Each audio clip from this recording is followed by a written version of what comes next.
All right. Better than what I expected. Welcome everyone, and thanks for coming to the South Everett, which is our new building here. We're very excited to be based here, and you can see behind us there's the other building being finished off. So we're very excited. It's a state-of-the-art facility. So thanks for coming along. Before we go any further, I just want to acknowledge the traditional custodians of the land on which we're meeting today. I also want to acknowledge any Aboriginal or Torres Strait Islander people in the audience today, and of course pay my respects to their elders past, present and emerging. So today is a very exciting time for us. You'll be hearing from Angus Sullivan, who is the Group Executive of Retail Banking Services here at CBA. You'll be hearing from Pete Still, which is our Chief Digital Officer. You'll be hearing from Andrew McMullen, who's our Chief Analytics Officer, and of course we're delighted to also be giving you some insights into the future from KPMG. So we have Ian Polari, who's the Head of Banking and Co-Head of Global FinTech. Pretty soon I'll invite Angus to come to the stage and get things started. I'll just let you know that we'll have all the speakers giving a little bit of a presentation, and there'll be more than an opportunity for questions following. As you'll all appreciate as well, we do have our financial results next week on Wednesday, so there may be some questions that we can't answer today, but you're more than welcome to please ask those on Wednesday, and we can answer them for you there. Without more further ado, I'd like to welcome Angus to the stage and kick off your day. Thank you, Angus.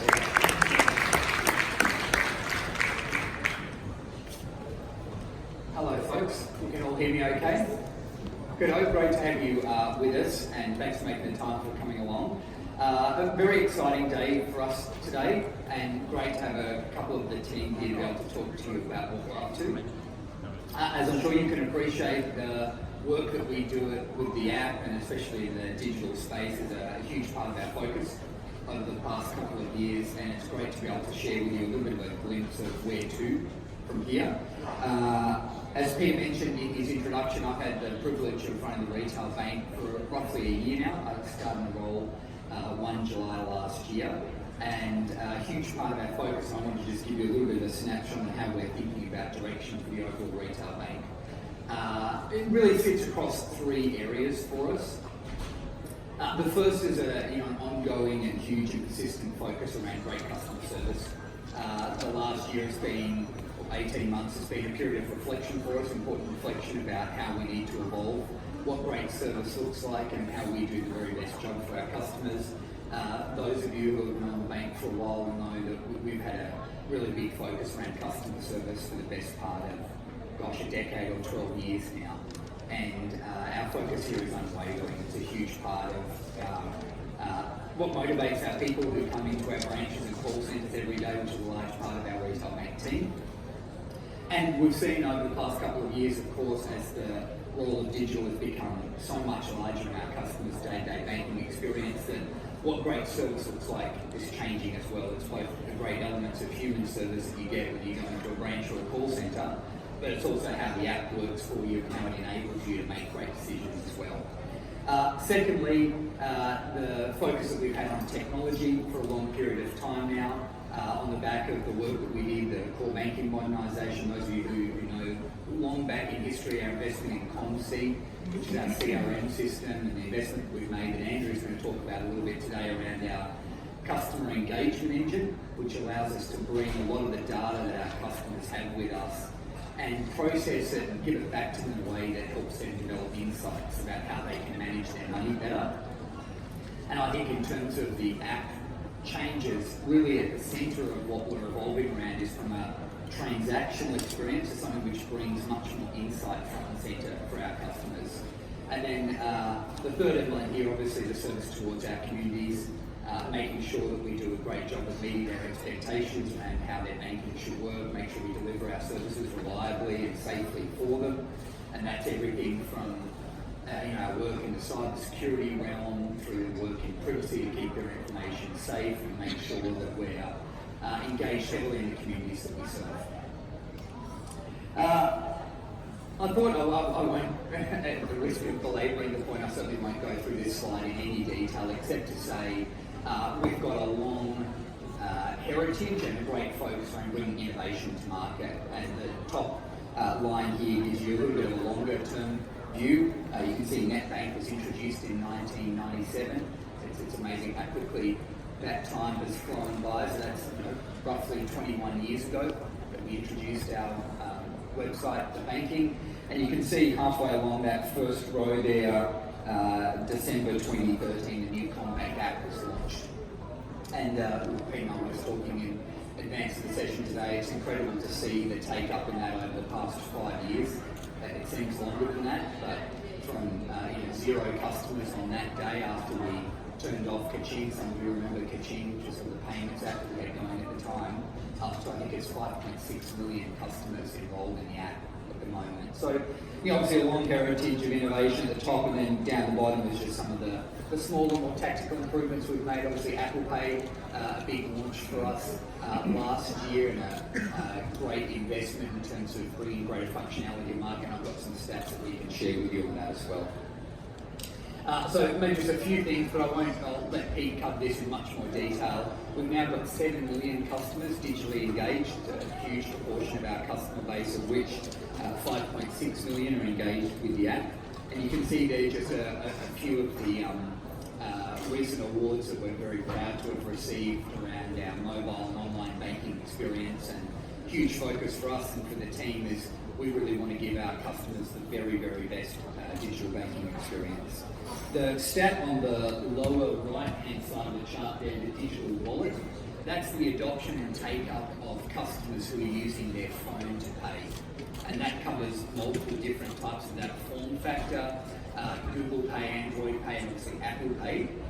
And you can see from, obviously for us, 0 last year when we launched, we've now got up to 2.6 million customers using that wallet functionality. So a huge uptake there, and you can see a couple of relativities to our in-market peers. This is data that we garner out of our merchant capability, which gives us quite good visibility of what customers are doing in this realm. So again, another reflection of the uptake in mobile, very rapid, and the uptake in Australians using their mobile phone to pay for goods and services very rapid as well.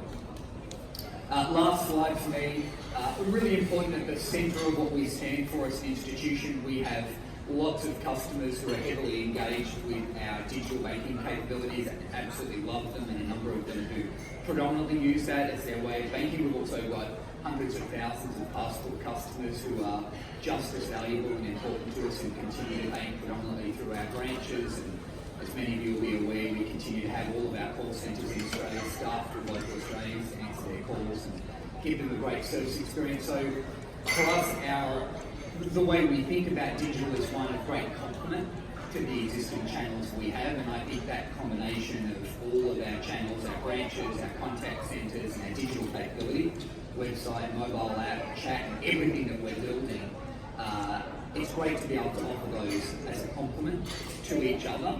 And when customers need, or they hit a problem, or they need service, and I've had my own challenging experience at times, sometimes your pure technology company can be difficult to get a hold of in person and work issues through.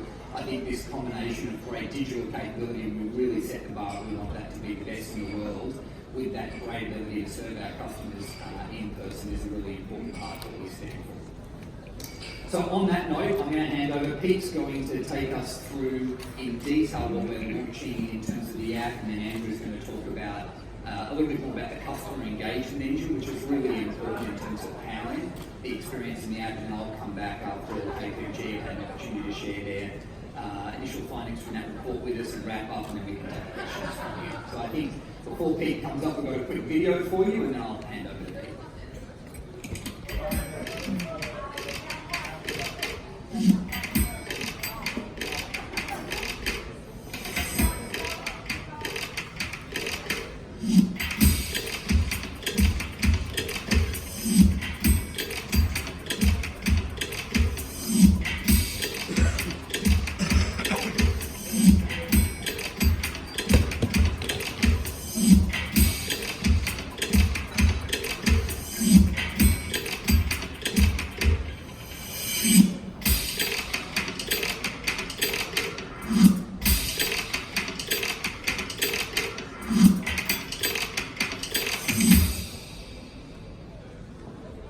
Always hard to follow a animated video with a bit of music, but I'll do my best. So I'm Pete Steele. I know some of you already, but for those I don't, I am the CIO for our retail bank and the Chief Digital Officer for CBA as well. And my team and I are extremely passionate about our group purpose, which is to improve the financial well-being of our customers and our communities. And we get excited when we can bring all our technology and digital capability and data and AI to bear to really solve problems for customers for all Australians. So I'm very excited to share some of that with you today.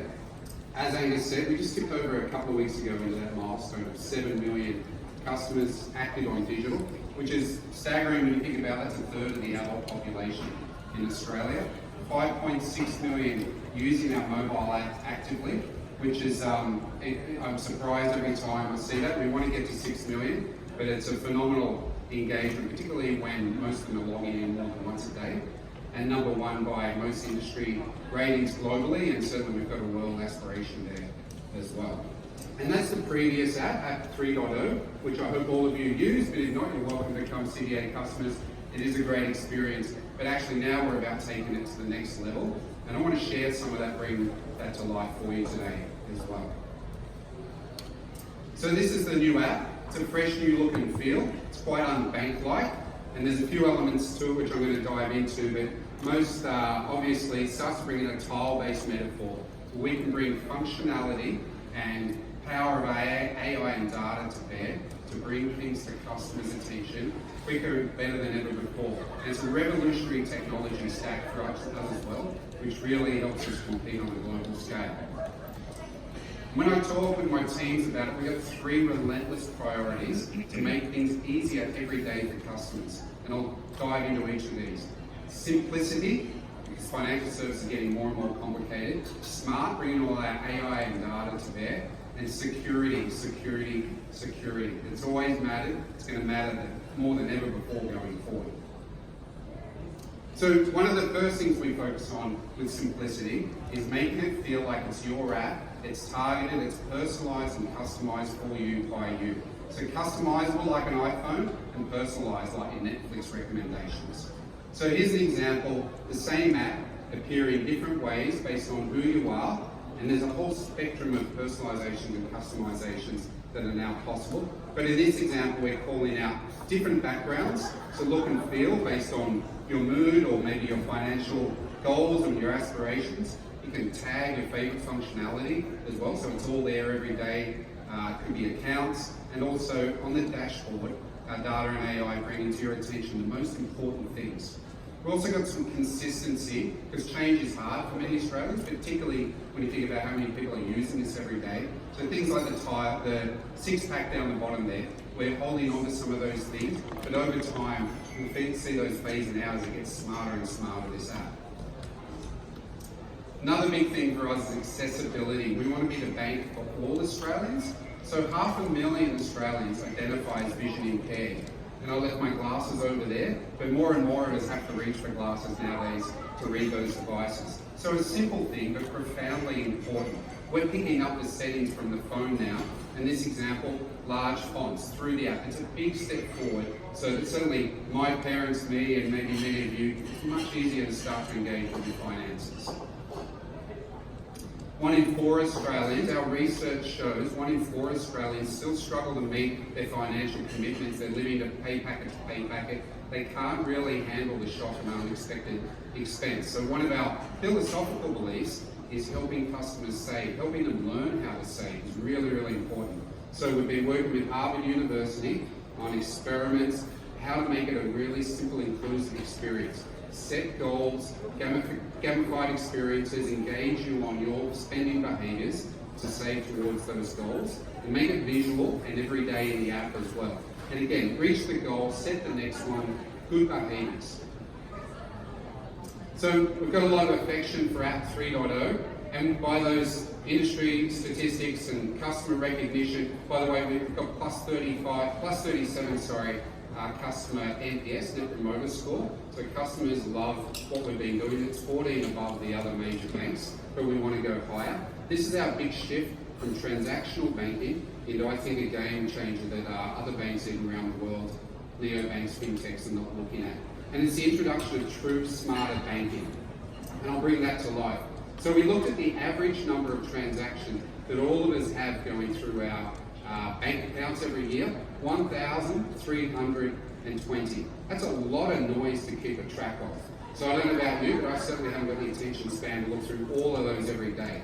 So one of the things we're doing, and Andrew in a moment will bring this more to life with our AI capability, we're looking through all those transactions and bringing to life and customer attention the most important things. So here's a couple of examples. Sometimes we might all pay a bill twice, could be you and your spouse, or just double click or enthusiasm. No one wants to pay your water bill twice, or your electricity, or your other companies. So we're highlighting that in the moment, just asking the question, showing them we're on their side for customers and letting them have a look at it and see what they want to do.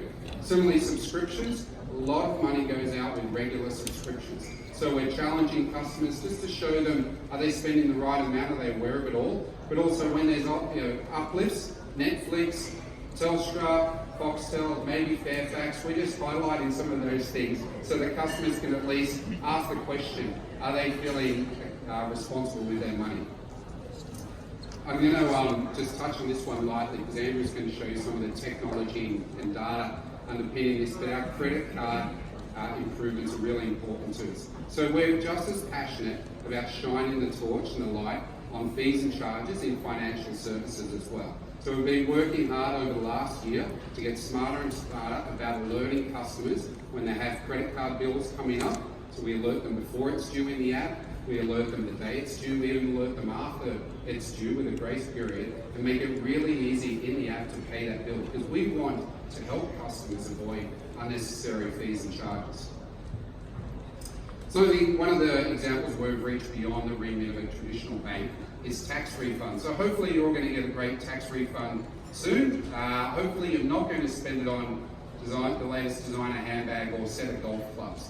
We encourage customers first to think about that it might be coming up, but also when we see it hit their account, a real-time alert to say, hey, we suggest, it's always the customer's decision, but we suggest you think about paying off some of that debt that you've got or invest in it for a rainy day. And again, challenging customers constantly with some of the most important financial events in their lives. The last one, in terms of reaching beyond the traditional remit of a bank, is Benefit Finder. So over $1 billion every year go on claims. Customers are entitled to benefits provided by government and utilities, such as the compulsory third-party rebate is made available by the state government, or energy rebates for families. And so we've done a trial in New South Wales and Victoria. Over 6 months, we highlighted 40 rebates that customers could participate in, and over 100,000 claims were made on those rebates. So we're very excited about this.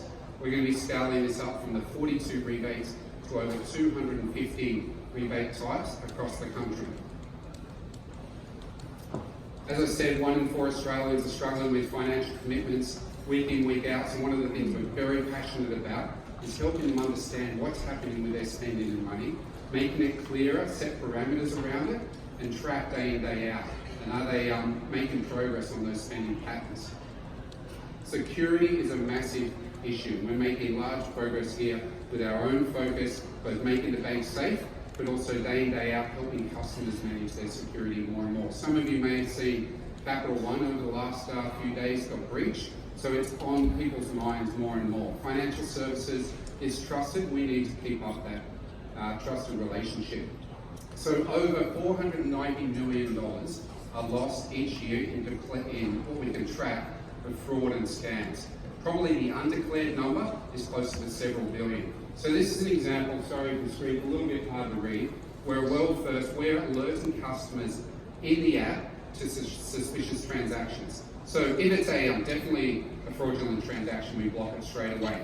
But if we're not sure, we pop into the app the question real time, and we ask customer to help us, and they can swipe or click to say, yep, I'm comfortable with this. No, this is something I don't recognize. And for us, this is wonderful because it puts customers in control, helps them help us learn, and it's almost like crowdsourcing some of the fraudulent merchants out there. We can spot them quicker with the benefit of customers' wisdom, feed that back in and make better decisions quicker than ever.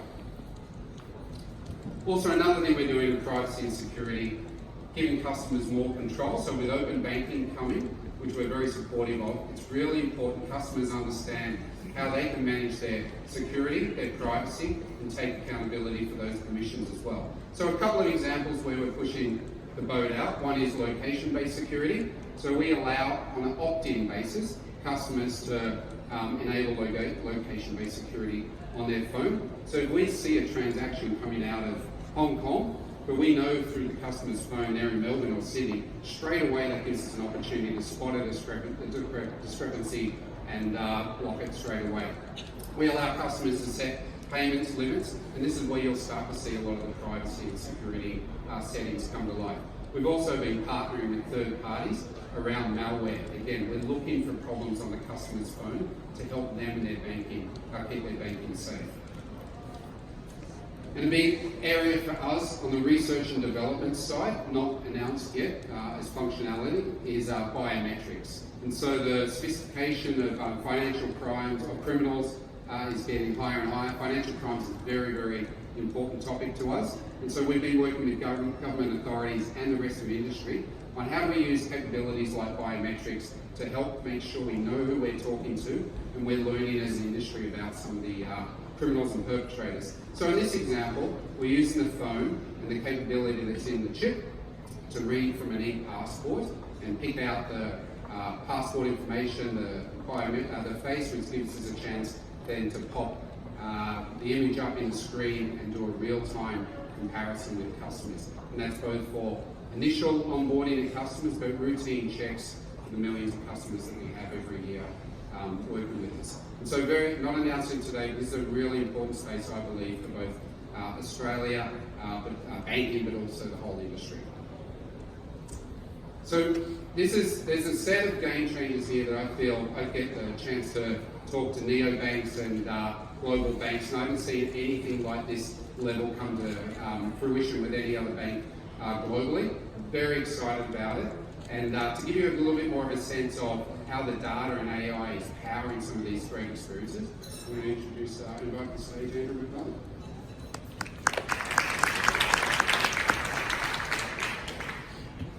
Thanks, Pete. Yep, so I'm Andrew McDonald, the Chief Analytics Officer at the Commonwealth Bank. And for the next 5 minutes or so, I'm going to tell you a little bit more about our award-winning customer engagement engine and how we use that to power our customer experiences across the channels they use to interact with us.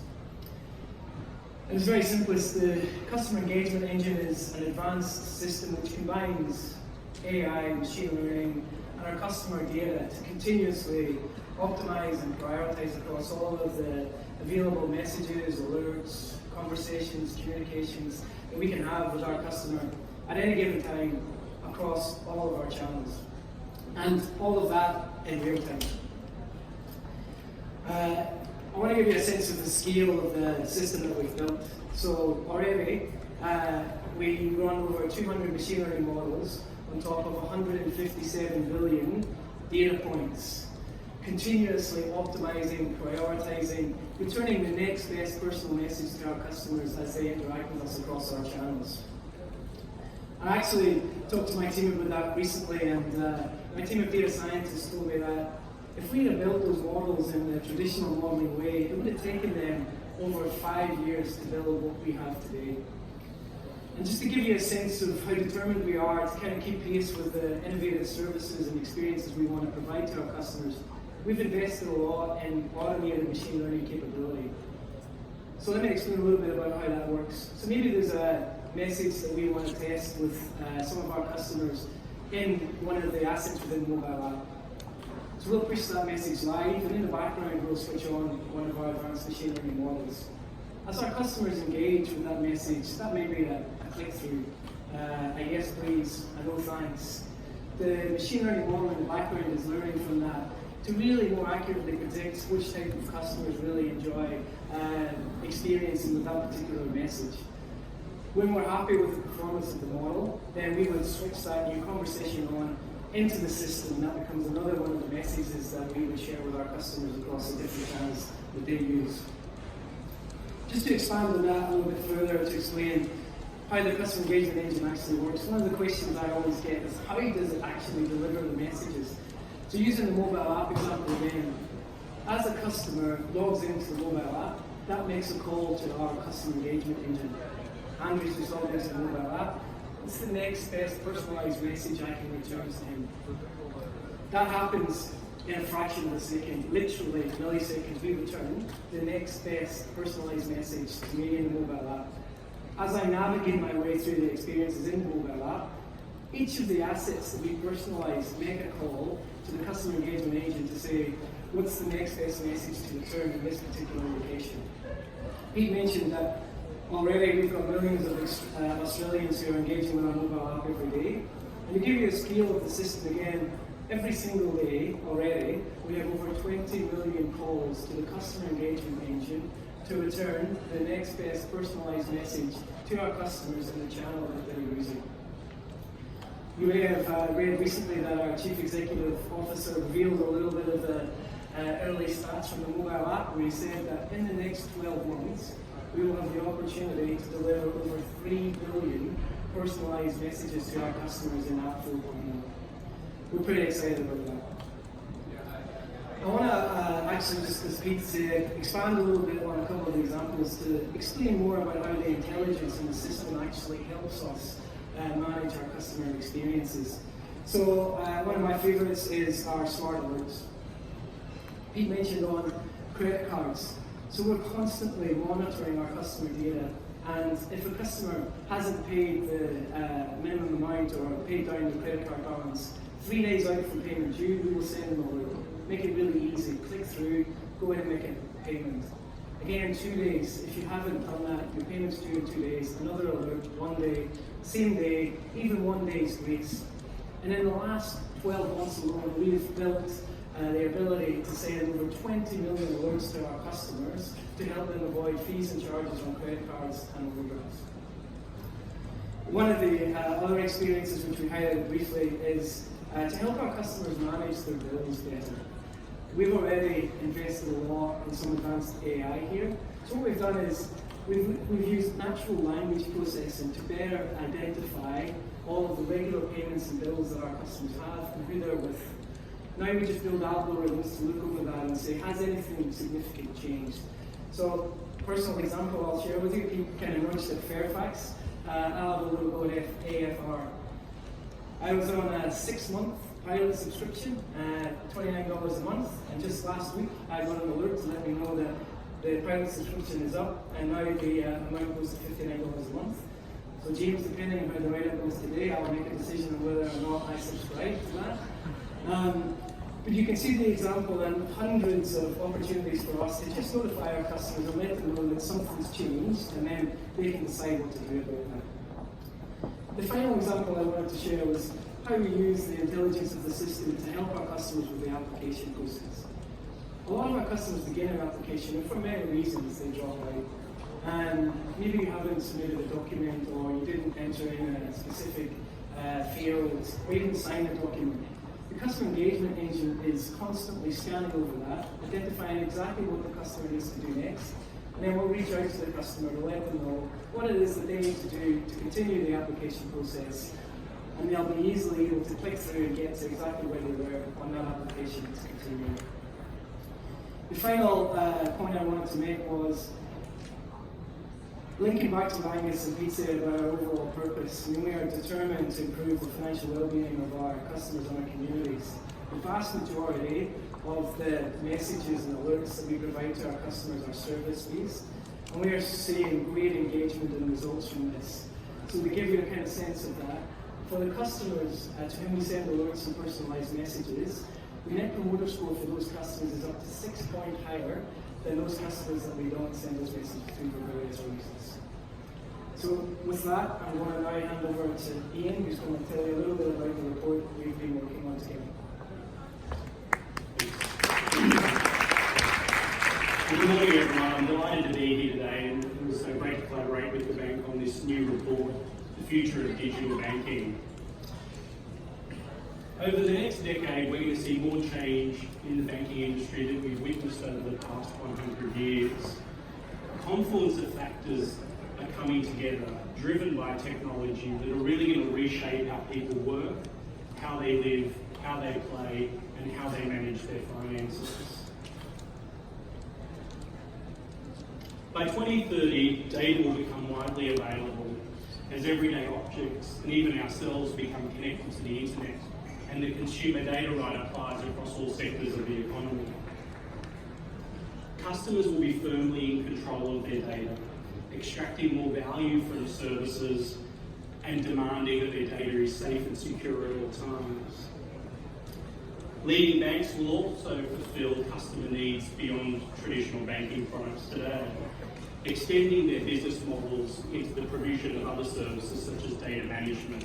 There's an example on the slide, the personal data bank.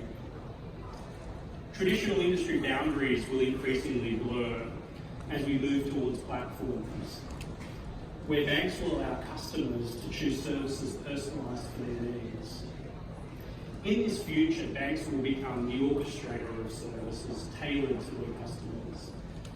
And they'll orchestrate various alliances and capabilities, some of which will be manufactured and provided by the bank, and others by third parties. By 2030, regulators will also move away from a product and entity focus to monitoring transacted activities as well as the delivery of customer outcomes. They will naturally need to respond to the provision of banking services that are increasingly becoming embedded in experiences that are provided by banks today, but also other parties that exist outside of the regulatory perimeter. That needs to be resolved. And technology will transform the nature of services, how they're delivered and consumed. And more on that in a moment. Leading banks will consider all of these changes not in isolation but in unison as they advance towards the aspiration to really enhance the financial well-being of their customers. By 2030, technology will make banking more highly personalised and ubiquitous across devices and applications. The future will be enabled by a number of innovations that will transition from being emerging today to transformative. In our report, we've looked out over 15 years to over 30 emerging technologies and identified the 8 technological developments that will have the most profound impact on redefining the bank-customer relationship. As you can see, artificial intelligence, blockchain, biometrics, 5G, quantum computing, IoT, augmented and virtual reality, and cloud computing. Each of these individually will have a role in redefining customer relationships, but the really profound impact comes when you combine those technologies. Some of these technologies will be invisible to the customer, and some of them will be customer-facing. And to bring that to life, by 2030, customers will be interacting with their financial providers through voice, wearables, and the use of biometrics such as facial recognition. Many of the IoT-enabled devices that are emerging in households today will become commonplace. However, the true enabler of all this connectivity will be a trusted digital identity provider, and banks have a natural role to play there. He talked about cyber security and its importance, and that will be built around enterprise-wide predictive analytics and threat recognition powered by AI.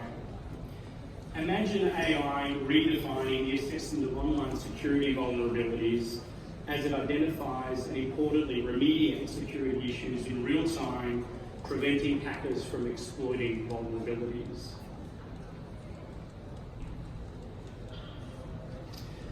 We also predict in the future that leading banks will become the trusted interface embedded within the needs and lifestyle of consumers along these 6 themes that will become critical expectations, which the bank's already touched on in a couple of examples. Lifestyle integration, customers expecting that banks know them and help them beyond banking. A survey we completed of over 1,000 Australians indicated overwhelmingly that Australians want their bank to provide advice not just on spending and saving, and not just helping them achieve financial goals, but their lifestyle goals. Context and sensitivity. Customers expect understanding and digital empathy, delivering services and experiences that are contextually relevant. In the future, we see a potential transition from the complexity and vast array of credit products today to the provision of finance in the relevant context. World-leading players anticipate what their customers want. And again, the majority of Australians we survey are looking for their banks to provide tools that model future scenarios to see the long-term outcome and the implications. And then finally, pioneers of trust and security. The survey we completed showed that 47% of Australians will trust the banking sector the most to keep their data and privacy safe, more than double that of the next closest sector. And we anticipate a major uplift in demand for data security, protection and cyber services to customers that, again, banks have a natural role to play there. And then finally, this is all about the customer. And while we've spoken a lot about change, there are many needs that will be enduring. The desire for simplicity, knowing me, protecting me will remain unchanged. However, by 2030, we will have transitioned to a world and a banking experience that is adaptive. Let me explain. Leading banks will adapt their operating models to satisfy individual desires based on their desire for control and their level of knowledge. Some consumers will opt in for an autonomous banking experience when they're time poor, lack the knowledge and have the trust in the bank to undertake the activities that they want. And others will want to preserve more hands-on involvement. Individual customers themselves will reorientate across these four dimensions. At times they want an autonomous banking experience, and others want to aggregate or validate some of the decisions that they've made themselves. And to bring this to life, Jack, a 22-year-old university student, in terms of automation, Jack's opted out of the bank contacting him directly and prefers to rely completely on dealing with AI customer service or instant message chatbot, where they are available to him 24/7, and within parameters, he's given the bank permission to undertake certain activities. For orchestration, in order to not carelessly spend too much of his savings on food and entertainment in a month, he's opted into a monthly spend limit with warnings, helping him understand the impact of a small guilty pleasure on his long-term goals. In closing, we hope this provides a glimpse into the future of digital banking, and we obviously welcome the opportunity to discuss the report's findings in further detail. Thank you.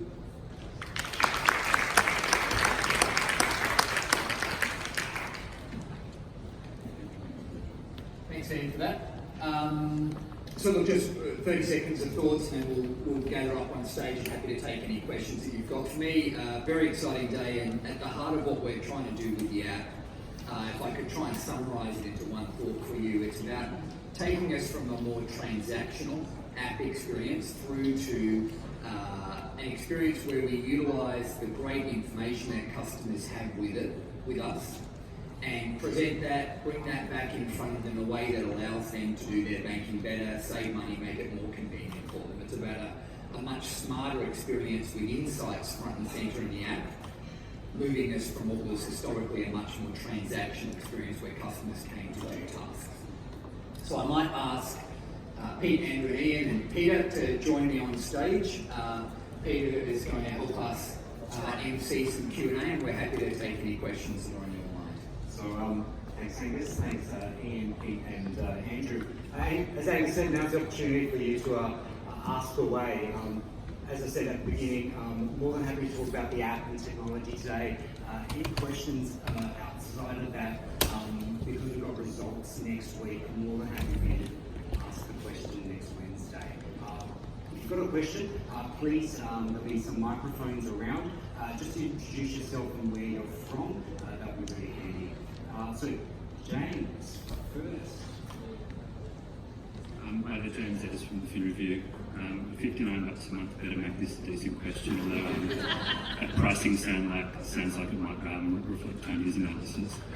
I just wanted to pick up just Ian, your description of banks sort of working as an orchestrator of services and the potential for sort of third-party products to somehow be integrated in that 2030 kind of plan. Angus, when you sort of showed us the budget tools and the alerts and the like, is there functionality for a user to sort of link up a credit card with another institution and receive that sort of functionality, or is the full benefit only sort of coming through with all new products consolidated with CBA? Yeah, sure. I mean, I think the catalyst and fuel to that will be no doubt the transition to the consumer data right, as that applies more broadly. I think he's already given some really good examples of where CBA are already providing access to rebates, and I think that it will only be a matter of time. And the research we've done, and it's in the back of the report, indicates that Australian consumers are looking for more from their banks in adjacent areas. And there's a good example of expenditure in energy, water, gas, telecommunications over time will be areas that there is a rightful place for a bank to curate services and help consumers make better decisions. Jane, I can just add to the part of your direct question around the bank. Hopefully what's relatively apparent from the discussion today, this stat that Pete talked about from technology perspective, the data that we've got, the engine and the app, multiple channels, but in particular the app, just given how frequently customers go there, we see a great opportunity to help customers orchestrate lots of how they manage their money, and the CDR regime, open banking, when it goes live, will be a great complement to that, because you can see how that would just be another set of information and data falling in to what's a big orchestrated set of insights and experiences that we could do across multiple different products. Ashley. Pete, you said biometrics is coming and location-based security. Is that something that customers are already using, and have they opted in, or is this an opt-out function? And then I guess expanding on that, what exactly will the location be used for by Commonwealth? Yeah, thank you. So the location-based security is coming with the new app. It's definitely opt-in. So we have very clear privacy policies and transparency from a customer point of view. So it'll be something the customer can choose to turn on to let us help track their phone to keep them safe. So for the avoidance of doubt, it's definitely opt-in. The biometrics that I alluded to, we're looking at that, so we're not committing to any date yet. And it'll be used in conjunction with particularly government sources where the biometrics are already present in certain critical high-value processes to identify customers and check that who they say they are. And again, that'll be probably sometime in the next year ahead we'll be looking to announce. Hi, Marina Doran from Reuters. My question is also about security. If you can explain a bit more how much more secure or how much more harder it is for hackers to get to this data, to get a possible download or dump of all this information. That's the first question. And the second is, with this world of open banking and in a year or so, in a world where customers will be switching banks easily, and if a customer leaves you because some other bank is offering them better deposit rates, what's going to happen with the data? Are you committing to delete biometric security data, all the transactional data, or what happens to that information? Thanks. Yeah, you're right. On the first one, look, all banks want to keep themselves as safe as possible from cyber threats. Probably by connected to what we've shown you today. The app is actually more secure than most websites. So it's always on in the customer's hand. The operating system itself is usually more secure than a PC and a browser. And websites are usually attacked and have screen scraping risks. And so using the app, we think it's going to help customers keep themselves safe. Also, we're using the app because it's always in the customer's pocket to help validate and verify transactions and things that are going on. So that's our first big priority, making sure customers feel safe, they're in control, and using the technology to make their banking safer every day. The second one, with the GDPR legislation in Europe calls for removal of data, and certainly Australia's got important privacy legislation as well. We haven't announced anything publicly, actual rollout yet, but when it comes to biometrics, we're extremely unlikely to store anything significant on biometrics. We'll be having moments in time when we check biometrics, but we don't want to be in the business of storing customer fingerprints and facial recognition. It's more using endorsed government sources to make sure we can understand who customers are in that moment. I think maybe just to extend on the report and in the presentation I spoke about the notion of this personal data bank, which is really oriented around an emerging customer need to help them manage consent. And as the consumer data right applies across other sectors and multiple organisations, there's enormous complexity for the consumer to understand who they've given permission to, for what data, for what purpose, and to revoke that at some point in time as the GDPR legislation requires. And so we think there is an opportunity for leading banks to play an important role to help consumers protect their data and at certain times to opt out and remain anonymous. And we think that is an important facet of this equation. This won't be a free-for-all, and I think that a coordinated mechanism to be able to manage that consent across multiple providers is a great opportunity for the banking sector. Thanks, Ian. We've got to Clancy and Tony. Hi, Clancy Yates from the Sydney Morning Herald. Question for you, Angus. We saw that with the new app, it will sort of suggest to customers how they might want to use their tax refund when it arrives, and also that increased level of detail around their subscriptions and so on. Can I just clarify, is that completely new for the bank to give that kind of information, or would staff have previously said to the customer, Look, I think certainly on the tax front, it's new as far as I'm aware. In as much that what we've been able to orchestrate there, and I saw a great video of the experience, because I haven't got my tax return yet, but of just the ability with the information that we've got to put thoughtful reminders in front of customers. So the first stage of it was, hey, you may be receiving a tax return, do you want us to alert you when it comes in? Because a lot of customers want to know when they get the tax return. And Pete's team has been great with a couple of folks in that sort of behavioural economics space of how do people think about these things and how they want to be supported to do them thoughtfully. So one was just, let me know when it gets there. And the second part of it was you've got it. Is there a way that we can help support people making good choices about what they do with it? So maybe there's a credit card that you want to take some balance off, or maybe there's something overdue that you need to pay. If you're taking care of that, maybe you want to think about saving some of it. Let's put it into something that's going to get some interest for you or grow that in the future. So that's new capability for us, and very much in the spirit of what we're thinking about here of how do we use the opportunity to engage with customers digitally to take them forward. So not just a transactional, but more insight and helping them take action and puts them in a better place. And I get that it's about helping customers, but when the country's biggest bank is doing that, is there also a risk that it kind of undermines the effectiveness of it as a stimulus measure for the economy? I think ultimately customers will go through that experience. It's a lightly guided experience, and they'll make their own choice about what they do with it. I think in the spirit of supporting the economy, having people take prudent use of their credit is a very good thing. And my sense would be that most folks want to feel in control of their finances on top of them before they go and spend a lot more money. So I think that will grow confidence for consumers to go out there and do things that are good with their money.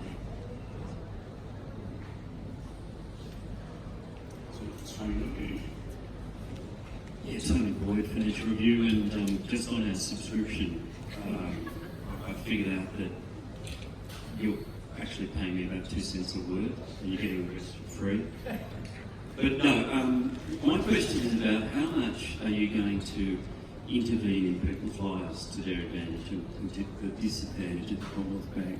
For example, I assume there are many people who should not have credit cards that have 25% interest. They'd be better off with a card with 10%, or they're better off without a card at all. I mean, are you ever going to send an alert to say, shut down your credit cards today because you're actually in a very precarious situation? Yeah, great question. And Pete touched on it. I think it's a really important one for us. So I wouldn't use the word intervene. I think the position that we want to take is we want to help create awareness for customers about what's going on for them, because ultimately I don't think we're not always in the position to be able to make decisions for customers. I wouldn't want to presume that we know in every instance what's better for customers. To your point of will we use this to the ends of making sure that people are in the right product and using them constructively, we do elements of that today, and we're looking to grow that more. So that's everything from we introduced alerts over the past 6 to 12 months around overdrawn account keeping fees. So when customers overdraw their account, we alert them instantly once we know they've gone overdrawn, and give them an opportunity to get money back into that account so they can avoid the fee. He gave the credit card examples. We've got a product called Goal Saver, which is a great savings product, the construct of which is you need to make deposits regularly into that product because it's a structured goal-based savings product. So we've got alerts around that now that say, hey, Tony, if you haven't made a deposit into that Goal Saver for the past couple of months, maybe it's not the right thing for you. If you're not contributing consistently to it and you're not getting the value out of it, maybe there's something that will meet your needs better. So this is a space that we're very enthusiastic about working into, whilst respecting that people need to make their own choices. Just a sort of follow-up, this is from Ian's research about the sort of apparent very high percentage of people want advice. Do you have any regrets that you've sold out of advice? Because if this app is, if people want to use it to get advice about their financial affairs and you can't give it to them, what are you going to do? You're going to refer them to, like Westpac does, to some other firm that really is not independent anyway? What's the sort of option there? Yes, yeah, so you can add if there's stuff relevant to your report. So 2 thoughts for you. One, but I think there's lots of opportunity for us to help customers that sits more in the guidance category than something that might be a capital A advice structure. The second, obviously, should be aware the changes we've made around advice. We've still got Commonwealth Financial Planning within the retail bank. That's there and still a part of our business, and those advisors do a great job of serving our customers. So just double check, you won't be connecting Commonwealth Financial Planning to the app or in the future, or? I'm not looking at it. We've got a range of different products and services that are in the app. I think financial planning is in there if customers want to use that as an avenue to get introduced to a planner, but we haven't connected the sort of the we've observed X happening in your account, you obviously a planner yet. Julian? It's Julian Bob-Coffey from my 10 years. There's been a couple of notable connections of digital identity. Does the bank have a preferred model or ecosystem that it wants to work with in that? Because it's a deeply frustrating space. I mean, Australia Post has a product that no one really knows where it's going. The government has a very long delayed model that supposedly works with Centrelink and ATO. What does the bank actually see happening there? And just following on from that, the Reserve Bank has been banging on, apart from outages, about fraud for a very long time. Digital identity is a key component of that it wants to see. Just on merchants, is there going to be a time when the bank will actually indemnify merchants in terms of credit card fraud, which is the 490 that you mentioned, or are you just going to keep passing that through? I'll answer the first part, and then I'm sure we can answer the identification. On identity, it's a really big issue. We've looked at what the government's done and supported some of the thinking there around national identity options. We're working with, across the payments and banking industry, with other participants looking at models of what we could help with. I think it is something we need to solve. The banks have got a unique role to play. I think most Australians associate with a bank. We need to do something to connect the dots better to make it a lot easier. And you're right, most security and financial services come straight off the identity. There's some good precedents around the world. So Canada, I think, has some really good progressive thinking on identity, and we're looking at that. And the Scandinavian markets as well, where the banks actually led the thinking on identity, and the government partnered to come up with some really smart low-friction customer identity solutions. So it's definitely a space we want to solve, and we're open to working with the rest of the industry and government on it. I think in the next 18 months we'll see some good progress. Do you have a preferred provider, or, I mean, you say it's a federated system, because at the moment we've got sort of like 3 half-good products. Yeah, I can't share the details of the solutions. Definitely, we want to make it as easy for all Australians to step into rather than bank everything on one single provider, but I'm not ready to go through any other solution. on the second one on identification of Yeah, let's pick it up one-on-one because there's a lot of variation there around card present, card not present, what happens with the different types of fraud. So it might be one for us to pick up one-on-one based. Alex? Hi, Alexander Zaharov-Reutt from ITwire.com. I've been following a bank called Symmetria in Switzerland, and they talk about multiple currencies, they talk about being able to store stable coins, which are a form of cryptocurrency. Will version 5 of it, for example, allow you to store bitcoins or whatever other digital currencies are existing at the time and trade them easily, and also have the security of the Commonwealth Bank app, which and service, which in theory won't be so easily hacked like hot and cold wallets seem to be. Look, so I was sharing a few things on the R&D front, probably not liberty to talk about the full roadmap for version 5, but I hope you'll know this is available in version 6. I will be back here maybe annually talking about it. We try and take the customer risk view around cryptocurrencies, so I think it's known that we're one of the first to step back from some of the cryptocurrency because we thought it wasn't some of the speculative trading that was going on in customers' best interest. That's a hard choice for us to take that position. There's risks involved in storing cryptocurrencies. We've got a role to play. We could possibly help there. We continue to reevaluate. There's new players, there's new threats going on in the cryptocurrency market. So we have an open question and we're looking at it about every 6 months, but not alluding now to new plans. I think it's a very good question though, because if cryptocurrencies become more commonplace, we certainly, back to our purpose, need to help protect customers who use them. Thank you. Good morning, gentlemen. Jack Doan from Business Insider. During your presentation, you mentioned you've been in consultation with neobanks and other banks when designing this. To me, it seems like some of the tech is similar, I guess, to what some neobanks are promising when they come to Australia. How front of mind is the threat of neobanks when we're designing this app? We've obviously seen great success overseas with Mozo and others in the UK. Is that, I guess, part of the concerted efforts to overhaul the CommBank app? Yeah, I mean, look, we're extremely alive to the threat faced by all of our competitors, whether large bank, second tier bank, neobank, and in many ways that competition is really productive or constructive for Australia in as much that it spurs all of us to do better in the digital domain. I would say that we've definitely got one eye on what's happening from a competitive perspective. At the heart of what we've tried to do here is really listen to our customers and understand how we can help them better. And this is at the heart of, I think, what we're trying to achieve with this next cycle of the app is very much in line with the report that he was talking about. For your average person, 1,370 transactions, there's lots going on, there's lots happening day to day. You're dropping the kids off, you're picking them up, you're getting ready, you're off to do some activity. We can play a much more proactive and value-add role in the lives of our customers. They're logging on, they're sort of already present with us. Our focus is mainly on how do we serve our customers well, and then keeping an eye on what's happening and the developments that we see overseas to sometimes be a source of inspiration, or how do we take something and adjust it to make it even better. I might add two other nuances from a technology point of view. So in some ways this app was inevitable for us because we've got all this data and AI bursting out almost, and we've been serving customers across multiple channels.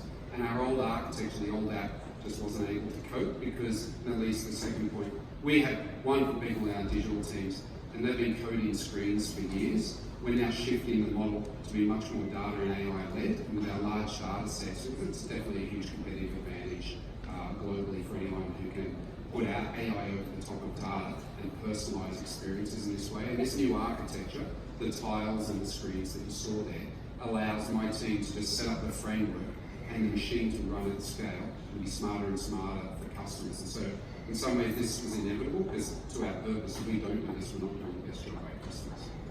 Just to add on the fintech question as well, it's sort of driven certainly the 1.0 of fintech in a more contemporary context greater fragmentation where fintech companies have been monoline providers solving for a specific problem. And one of the things we cover in the report is that's been great to sort of inform new experiences and different ways of working, but we're seeing customers now come back to sort of how can I get this in a simple form that's orchestrated for me. We're seeing this sort of rebundling occur, and again I think that brings rise to sort of this question of how banks can bring together the different type of experiences. And I made that point earlier, we will see platforms emerge managed by banks that will fulfill some of those needs, and some of those other needs will come through relationships they'll enter into with other third parties. Chris Criddle from the Australian newspaper. I'm just getting my head around what I think sounds pretty useful, getting alerts about paying bills and prompts and links and so on. Is that restricted to services that you do with the bank, like your credit cards, where the bank would know that these payments are due, or could it be expanded to utilities or other bills? And if that's the case, how would the bank know that you've got certain amounts of money due? Yes, touch on that.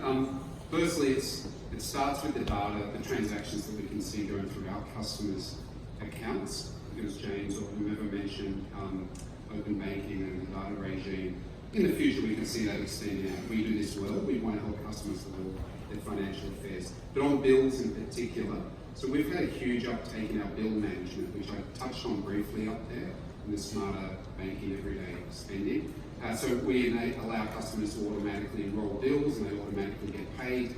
We have, again, I flick through a screen or two up there where it's got like a timeline and shows what bills are coming up. And so we try and make that really transparent for customers. So as a result, we can see not just the financial transactions, but who they're paying where.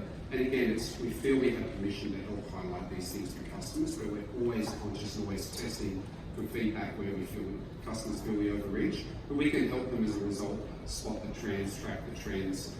One amusing story maybe not like the AFR one is my wife used that feature to point out my gym membership, which was not getting a lot of use, but kept hitting the accounts every month. And so as a result, I closed it. Maybe to my detriment, maybe I should reopen it, but that sort of capability allows you to peer through into a broader expense management. I mean, you'd be aware of what I was paying out, but how would you know what my bills are, or are these just purely for regular bills? The bills get submitted through the payment mechanisms. There's infrastructure where they get submitted through.